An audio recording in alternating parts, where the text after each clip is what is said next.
إن الحمد لله والصلاة والسلام على رسول الله أما بعد فأعوذ بالله من الشيطان الرجيم بسم الله الرحمن الرحيم لقد كان لكم في رسول الله أسوة حسنة لمن كان يرجو الله واليوم الآخر وذكر الله كثيرا صدق الله مولانا العظيم প্রিয় দিনী ভাই বোনেরা, আজ আমরা আলোচনা করব জনাবে মুহাম্মদ মুস্তাফা সাল্লাল্লাহু আলাইহি ওয়াসাল্লামের সংক্ষিপ্ত জীবনী নিয়ে।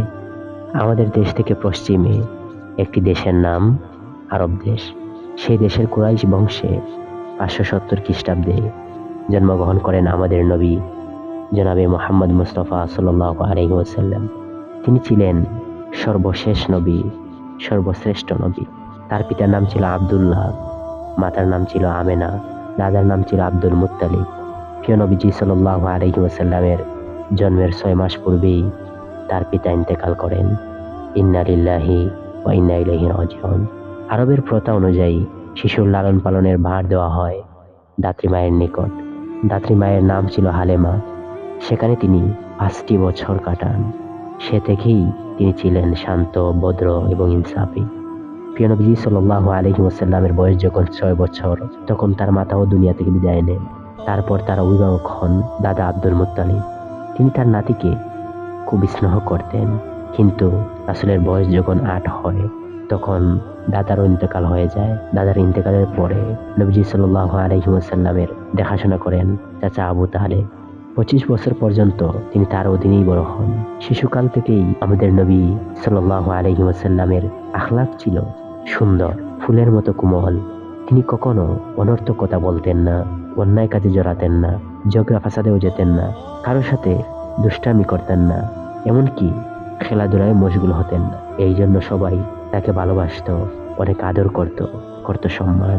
মহানবী সাল্লাল্লাহু আলাইহি ওয়াসাল্লাম ছিলেন সৎ, সাহসী, পরিশ্রমী, কৌশলী এবং বুদ্ধিমান। তিনি কাজ করতে পছন্দ করতেন। পাহাড়ে উট ও মেষ চড়াতেন, চাচার ব্যবসার কাজেও সময় দিতেন। সততা এবং বিশ্বস্ততায় তার সুনাম দিক বিদিক ছড়িয়ে পড়ল। এই জন্য আরবের লোকেরা তাকে আল আমিন বলে ডাকত। নবী সাল্লাল্লাহু আলাইহি ওয়াসাল্লামের সুনামের কারণে খাদিজা রাদিয়াল্লাহু তাআলা আনহা তার প্রতি মুগ্ধ হলেন।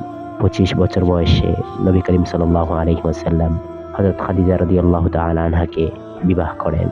বিবাহের সময় খাদিজা রাদিয়াল্লাহু তাআলা আনহার বয়স ছিল 40 বছর। প্রিয় নবী সাল্লাল্লাহু আলাইহি ওয়াসাল্লামের বয়স যখন 40 বছর পূর্ণ হলো, আল্লাহ রাব্বুল আলামিন তাকে নবুয়ত দিলেন, তার প্রতি ওহী পাঠালেন। নবীজি সাল্লাল্লাহু আলাইহি ওয়াসাল্লাম লোকদেরকে এক আল্লাহর ইবাদতের দাওয়াত দিতে শুরু করলেন। 13 বছর এভাবেই দাওয়াত দিতে থাকলেন। তখন অল্প কজন ব্যতীত কেউ নবীজি সাল্লাল্লাহু আলাইহি ওয়াসাল্লামের কথা শুনেনি। বিপরীতে তাকে মেরে ফেলার ফন্দি আটে। তখন মহান আল্লাহ রাব্বুল আলামিনের নির্দেশে নবী করিম সাল্লাল্লাহু আলাইহি ওয়াসাল্লাম মদিনায় হিজরত করলেন। শুরু হলো ইসলামের অগ্রযাত্রা।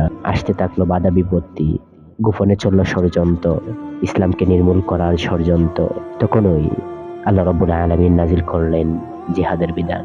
পৃথিবীতে শান্তি ফিরিয়ে আনার লক্ষ্যে খোদাদ্রোহীদের দমনের জন্য রহমতের নবী সোচ্চার হলেন। সশরীরে অংশ নিলেন 27টি যুদ্ধে এবং সেনাবাহিনী পাঠিয়ে পরিচালনা করেন আরো 60টি যুদ্ধ। সবগুলোতেই মুসলমানরা বিজয়ী হন। এই বিজয় অস্ত্রের শক্তিতে নয়, এই বিজয় তারা ছিনিয়ে আনেন ইমানের অদম্য শক্তিতে।